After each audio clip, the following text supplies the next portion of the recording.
Hello friend, नमस्कार दोस्तों मैकम computer में आपका स्वागत है।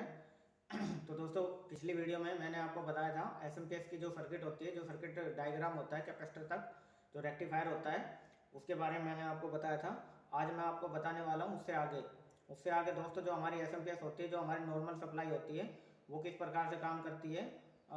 मैंने आपको रेक्टिफायर फिल्टर, वोल्टेज फिल्टर तक, एसी से डीसी जहाँ तक बनती है ब्रिज डायोड लगा के, वहाँ तक मैंने आपको बता दिया था। लेकिन दोस्तों, आज मैं आपको उससे आगे के जो 13,000 सेक्शन होता है हमारा ट्रांजिस्टर, जो स्विचिंग काम करता है, वो किस प्रकार से काम करता है, वो मैं आज आपको बताने जा रहा हूँ। तो दोस्तों, मेरे पास ये पावर सप्लाई है जो नॉर्मल होती है हमारी, जो जो नॉर्मल पावर सप्लाई है, ये अपनी 24 पिन वाली जो पावर सप्लाई है। ठीक है दोस्तों, तो ये इसी की ही सर्किट मैंने आपको बोर्ड पर समझाई थी कि किस प्रकार से वो सर्किट हमारी काम करती है।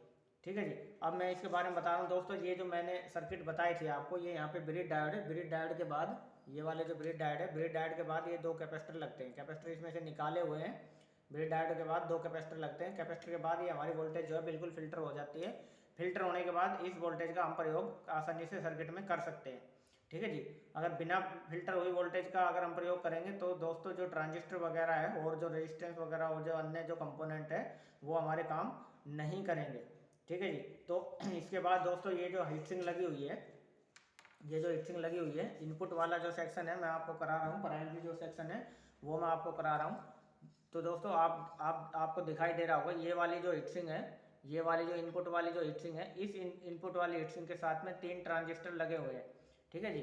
देखिए दोस्तों, ये जो हमारा जो है कैपेसिटर था, यहाँ पे ये दो कैपेसिटर थे। इस कैपेसिटर के बाद इसमें सीधा जो है वोल्टेज हमारी जो है किन के पास जाती है, ट्रांजिस्टर के पास जाती है। जो हमारे 13,007 जो ट्रांजिस्टर होते हैं, उनके पास हमारी वोल्टेज जाती है। इसमें ये तीन जो ट्रांजिस्टर लगे हुए हैं, इनके बारे में मैं आज आपको बता रहा हूँ कि ये जो तीन ट्रांजिस्टर हैं, ये किस प्रकार से काम करते हैं और ये तीन ट्रांजिस्टर कैसे कैसे काम करते हैं। तो तो दोस्तों, वीडियो को अंत तक देखिए, वीडियो को लास्ट तक देखते रहिए और वीडियो को लाइक और सब्सक्राइब जरूर करें। ठीक है दोस्तों, जिससे कि आपको अच्छी जानकारी प्राप्त हो, अच्छी से अच्छी जानकारी प्राप्त हो और आप रिपेयरिंग जो है आसानी से कर सकते हो।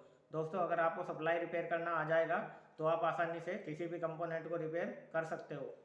ठीक है जी। अब दोस्तों सुनिए मेरी बात ध्यान से। दोस्तों, इसमें जो ये तीन तीन जो ट्रांजिस्टर लगे हुए हैं और इसमें तीन ही एसएम ट्रांसफार्मर हमारे लगे हुए हैं। तो दोस्तों, ये वाला जो ट्रांसफार्मर है, ये वाला जो ट्रांसफार्मर है, इसमें क्या है, ये हमारे जो तीन ट्रांजिस्टर जो लगे हुए हैं, ये वाले जो तीन ट्रांजिस्टर है हमारे, ये वाले। तो दोस्तों, इनमें ये वाले जो दो जो है, इनमें ये 13,007 है ट्रांजिस्टर, जो स्विचिंग करते हैं, स्विचिंग करके 12 वोल्ट बनाते हैं। ठीक है जी। 12 वोल्ट जो बनती है वो दोस्तों ये बड़े वाले एसएम ट्रांसफार्मर से बनती है। मैं तीनों ट्रांसफार्मर का प्रयोग बताऊंगा। दोस्तों, पहले जो है हमने यहाँ पे 220 वोल्टेज जो है एसी फिल्टर करके हमने ट्रांजिस्टर को दे दी। ट्रांजिस्टर क्या है, हमारी स्विचिंग कर रहे हैं। दोस्तों, जब ट्रांजिस्टर स्विचिंग करते हैं तो उनको हम कंट्रोल आराम से कर सकते हैं कि हमें कितनी स्विचिंग करानी, कितनी स्विचिंग नहीं करानी, कितनी आवश्यकता है ट्रांजिस्टर को, वो उनकी जो रेटिंग होती है उसके ऊपर डिपेंड करता है कि ट्रांजिस्टर को जो ट्रांसफार्मर है उसको कितनी रेटिंग के अनुसार हमें स्विचिंग करानी होती है। ठीक है जी।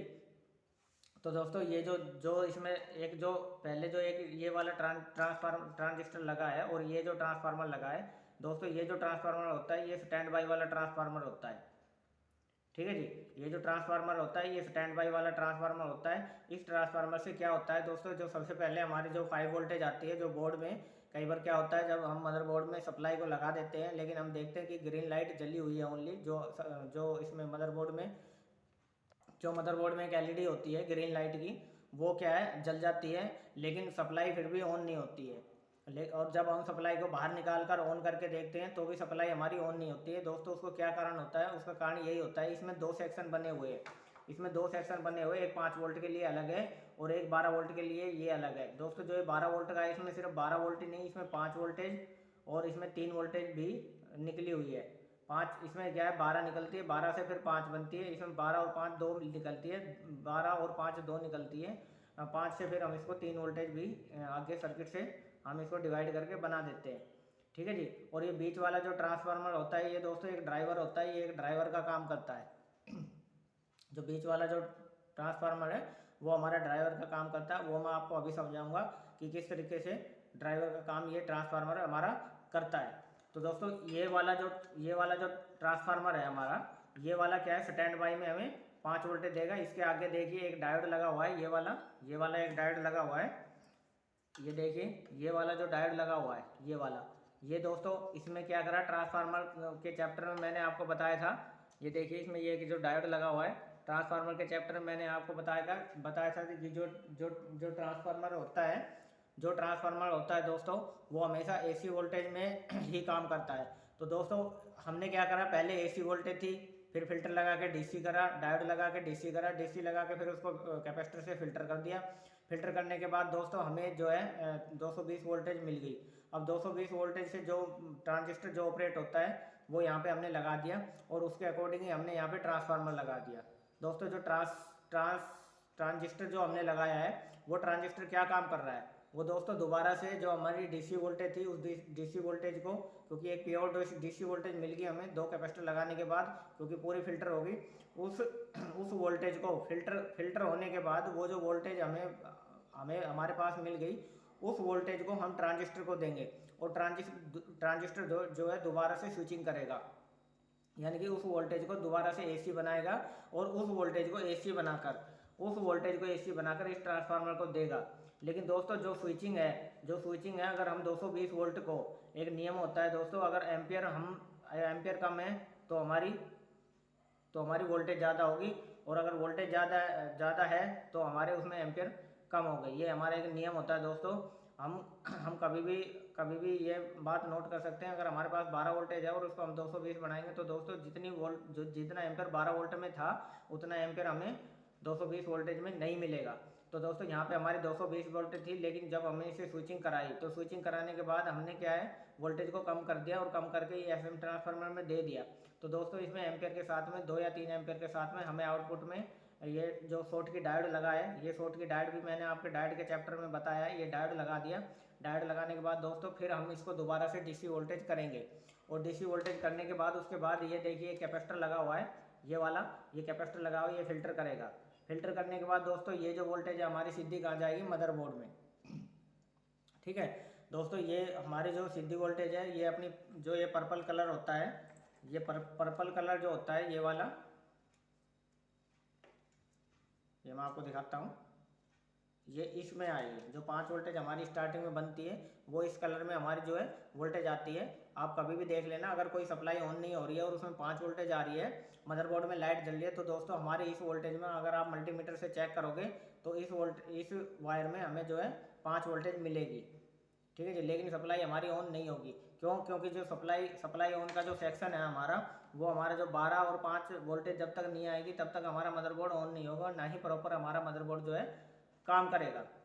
ठीक है जी। अब दोस्तों ये 5 वोल्टेज बन गई स्टार्टिंग में। ये पूरा सेक्शन अलग होता है 5 वोल्टेज का, इसका इस वाले सेक्शन से कोई लेना देना नहीं है। जो हमारे दो ये ट्रांजिस्टर और लगे हैं हमारे, ये वाले, ये जो 2 ट्रांजिस्टर और लगे हैं हमारे 13007, इनसे क्या है, 5 वोल्टेज का कोई लेना देना हमारा नहीं है। 5 वोल्टेज का पूरा जो सेक्शन होता है वो अलग होता है। ठीक है जी, ये आप ध्यान रख लेना। चाहे कोई सी भी सप्लाई हो, चाहे वो ब्रांडेड सप्लाई हो, चाहे वो ट्रांजिस्टर से बना रखी हो 5 वोल्टेज, या फिर किसी आईसी लगा के उसको 5 वोल्टेज को बनाया गया है। लेकिन दोस्तों जो 5 वोल्टेज का हमारा जो सेक्शन होता है वो बिल्कुल अलग होता है। 12 वोल्ट और स्टैंड बाई 5 वोल्टेज से बिल्कुल अलग मिलेगा हमें। ठीक है दोस्तों, तो इस प्रकार से हमें 5 वोल्टेज मिल गई है। अब दोस्तों बीच वाले ट्रांसफार्मर का क्या यूज होता है वो मैं आपको बताऊंगा। ठीक है जी, अब यहाँ पे हमें 5 वोल्टेज मिल गई है, तो दोस्तों ये 5 वोल्टेज आके हमारी आईसी में भी आई है। ठीक है, और ये 5 वोल्टेज आके जो हमारी ग्रीन वायर में आती है, इसमें भी आती है हमारी। ये जो ग्रीन वायर है, पीएस ऑन बोलते हैं इसको। पीएस ऑन का मतलब है जो पावर सप्लाई को ऑन करेगी। ठीक है जी, ये इसमें भी हमारी 5 वोल्टेज आएगी। लेकिन दोस्तों बीच में ये जो हमारा जो ड्राइवर है, बीच में हमारा जो ड्राइवर लगा हुआ है दोस्तों, अब मैं इसको बताता हूँ। ये जो बीच वाला जो हमारा एसएम ट्रांसफार्मर होता है, जो ड्राइवर का काम करता है, ये दोस्तों क्या काम करता है, इसमें क्या है, आउटपुट में हमारी 5 वोल्टेज आ गई। 5 वोल्टेज में आने के बाद यहाँ पे हम क्या करते हैं, 2 ट्रांजिस्टर लगा देते हैं। ये देखिए यहाँ पे क्या है, 2 ट्रांजिस्टर लगा देते हैं हम, इस टाइप के ये लगे हुए हैं 2 ट्रांजिस्टर। ध्यान से देखिए, ये देखिए ध्यान से, ये 2 ट्रांजिस्टर लगे हुए हैं। C945 नंबर है इनका दोस्तों। ये देखिए ध्यान से आप, ये 2 ट्रांजिस्टर यहाँ पे है ना लगे हुए हैं। ये C945 है। ये वाले जो जो जो दो ट्रांजिस्टर लगे हुए हैं ये C945 होते हैं, ये आउटपुट में होते हैं। ये दोस्तों क्या करते हैं, इस 5 वोल्टेज को जो है स्विचिंग कराते हैं, जो 5 वोल्टेज को स्विचिंग करा के और ये ड्राइवर ट्रांसफार्मर को देते हैं। दोस्तों ये जो ड्राइवर ट्रांसफार्मर होता है ये हमारा उल्टा काम करता है। उल्टा यानी कि जो 5 वोल्टेज आती है उस 5 वोल्टेज को हम ये लगा के 2 ट्रांजिस्टर लगा के स्विचिंग कराते हैं। स्विचिंग करा के इसको फिर वापस हम यहाँ पे वोल्टेज इस जो हमारी इनपुट है वहाँ पे इसकी आउटपुट मिलेगी।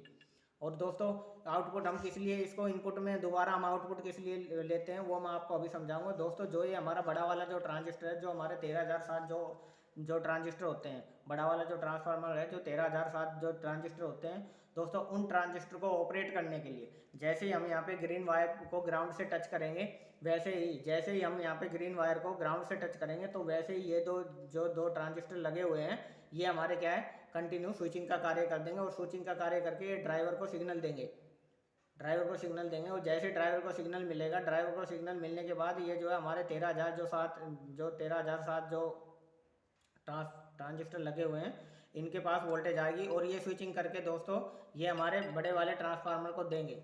और जैसे ये स्विचिंग करके ये कार्य जो होता है बहुत तेज़ी से होता है। और जैसे ही ये हमारे बड़े वाले ट्रांसफार्मर को वोल्टेज मिलेगी और ये बड़ा वाला जो ट्रांसफार्मर है ये आउटपुट में हमें क्या करेगा, आउटपुट में हमें वोल्टेज देना शुरू करेगा। दोस्तों जैसे ही आउटपुट में हमें वोल्टेज मिलेगी उस आउटपुट में ये जो हमारा ट्रांसफार्मर है ये हमारे क्या है 3 वोल्टेज निकालता है। ये देखिए 3 डायोड इसमें लगे हुए हैं शॉर्ट की, 1 2 3, इस तरफ क्या है 3 मॉसफेट लगे हुए थे और इस हीटसिंक पे ये जो दूसरी हीटसिंक है इस पे 3 डायोड लगे हैं। दोस्तों डायोड भी हीट होते हैं क्योंकि ये जो वोल्टेज आती है हमारी ये काफ़ी एम्पियर ज़्यादा एम्पियर में होती है, 5 से 7 एम्पियर में होती है। हर सप्लाई में अलग अलग एम्पियर के हिसाब से वोल्टेज होती है। तो दोस्तों इसके बाद जो ये हमारे तीन जो डायोड लगे हुए हैं, ये वाले जो 3 डायोड लगे हुए हैं 1 2 3, दोस्तों इनका क्या है, जब ट्रांसफार्मर होता है ट्रांसफार्मर में मैंने आपको ट्रांसफार्मर वाले चैप्टर में बताया था कि जो ट्रांसफार्मर होता है उससे हम अपनी मनचाही वोल्टेज ले सकते हैं वाइंडिंग के हिसाब से। जिस प्रकार की वाइंडिंग हो रखी है उसी हिसाब से हम उसमें अपने क्या नाम है वोल्टेज ले सकते हैं। तो दोस्तों ये जो है हमारा इसमें ये जो हमारा जो 3 डायोड लगे हुए हैं ये 3 डायोड लगने के बाद दोस्तों जैसे इसमें वोल्टेज बनेगी, वोल्टेज बनते क्या है, वोल्टेज बनते ही आउटपुट में हमें वोल्टेज मिल जाएगी। और दोस्तों जैसे ही हमें आउटपुट यहाँ पे एसी मिलेगी हमें ट्रांसफार्मर से, आउटपुट में एसी मिलने के बाद हमने ये शॉर्ट की डायोड लगा दी। डायोड लगाने के बाद हमें क्या है डीसी वोल्टेज मिल गई है। ठीक है दोस्तों, तो डीसी वोल्टेज हमें मिल गई है। डीसी वोल्टेज मिलने के बाद दोस्तों हम क्या करेंगे, कॉइल लगाएंगे। कॉइल लगाने के बाद इसको क्या है फिल्टर कर देंगे। कॉइल लगाने के बाद इसको कॉइल लगाएंगे, इसके बाद ये दोस्तों तीनों वोल्टेज में ये कॉइल लगी हुई है। इसमें आपको 3 या 4 वायर मिल सकती है आराम से। कॉइल में जितनी वोल्टेज होगी उतनी ही वायर मिलेगी।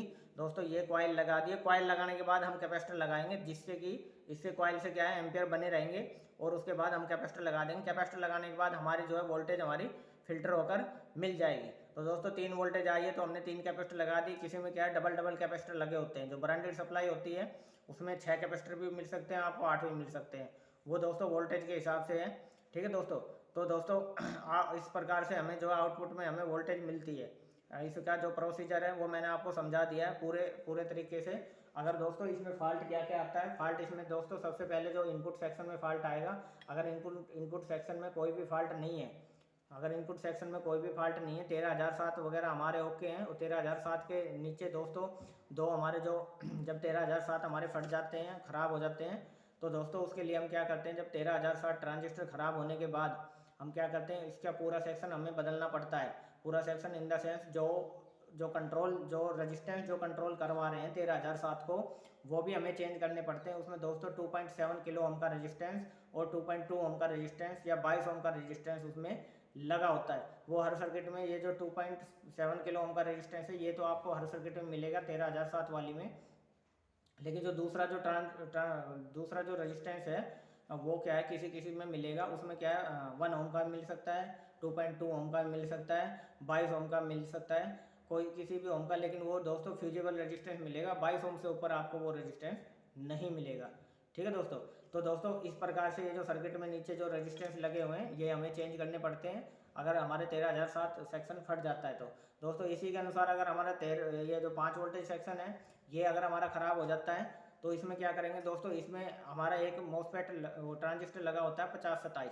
तो दोस्तों वो अगर फट जाता है या इसके आसपास के कंपोनेंट अगर जल जाते हैं तो दोस्तों इसके लिए हमें पूरा पूरा सेक्शन बदलना पड़ेगा। उसमें एक ट्रांजिस्टर लगा होता है हमारा, ये देखिए ये वाला जो एक ट्रांजिस्टर, ये एक ट्रांजिस्टर लगा होता है, ये एक ट्रांजिस्टर और एक दो इसमें जीनर डायोड लगे होते हैं यहाँ पे, और IN 4007 एक दो डायोड वो भी मिलेंगे। तो दोस्तों हमें वो क्या पूरा सेक्शन सेम वैल्यू का लगा देना, उसके बाद हमारी जो सप्लाई है वो हमारी रनिंग में आ जाएगी।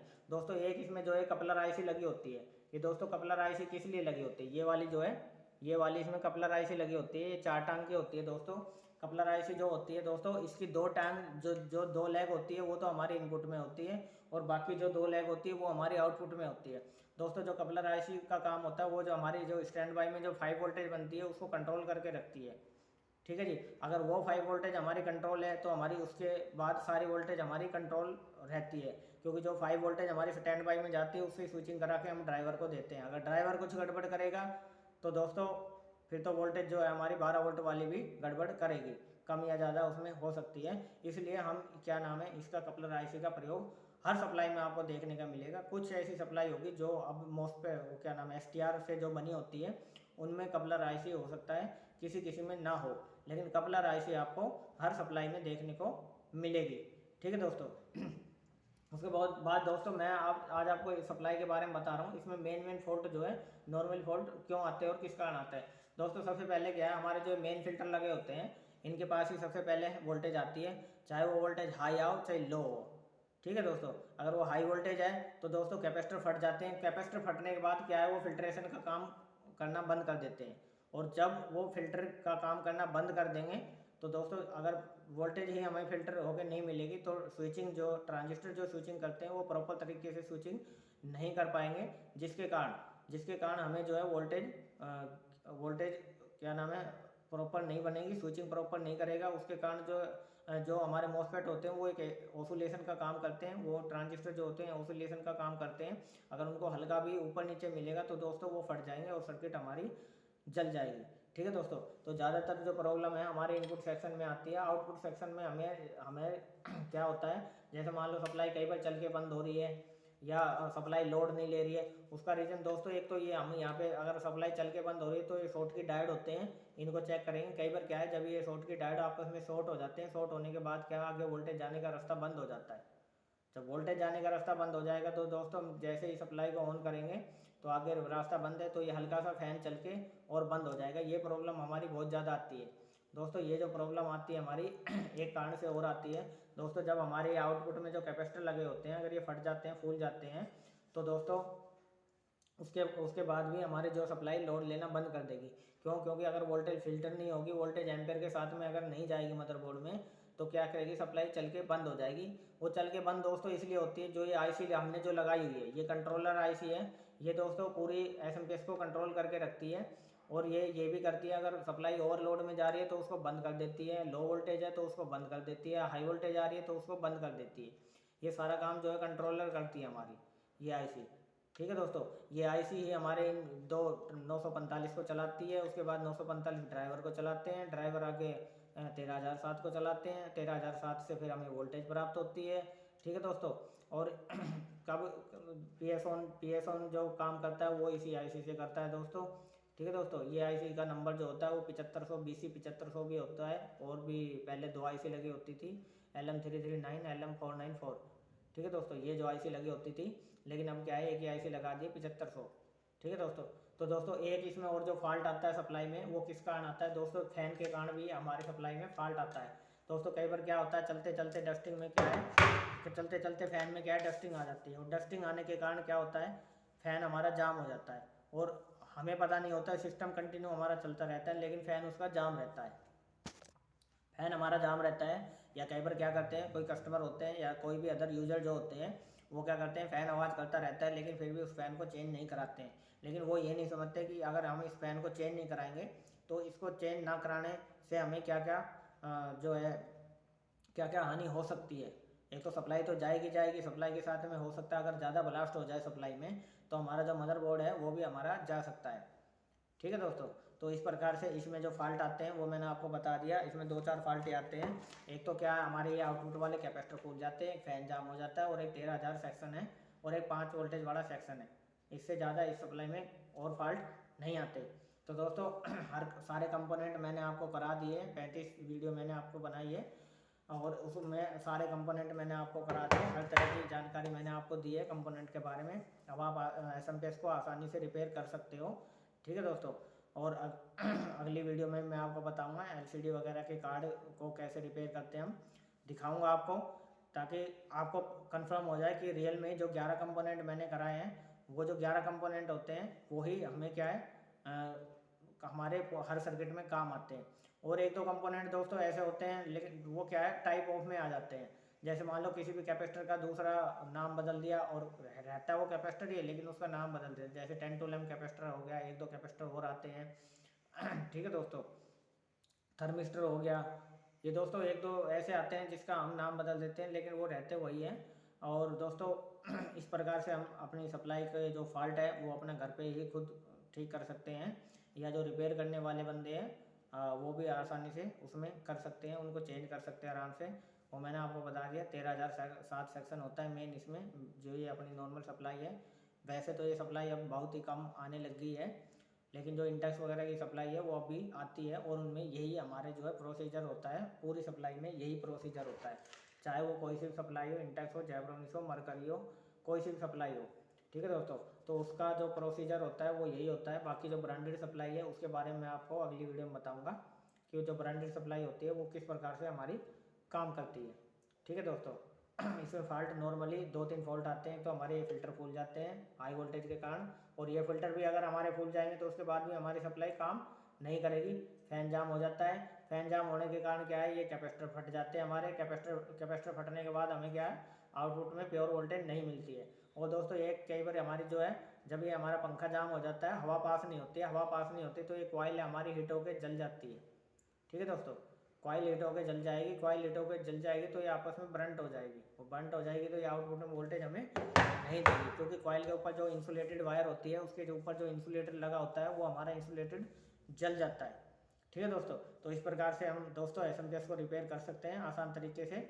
ठीक है, अगर आपको और कुछ बात पूछनी हो तो आप कमेंट बॉक्स में लिख सकते हैं किसी प्रकार की, अगर आपको शंका है या कोई आप नहीं कर पा रहे हो या आपको कुछ चीज़ नहीं आ रही है तो आप कमेंट बॉक्स में आसानी से लिख सकते हो कि सर मुझे ये बताइए, इसके बारे में बताइए, तो मैं उसके लिए आपके लिए वीडियो बनाऊंगा। और दोस्तों वीडियो को कंटिन्यू देखते रहिए, वीडियो को कंटिन्यू देखने के लिए धन्यवाद दोस्तों। वीडियो को लाइक और सब्सक्राइब करें, धन्यवाद।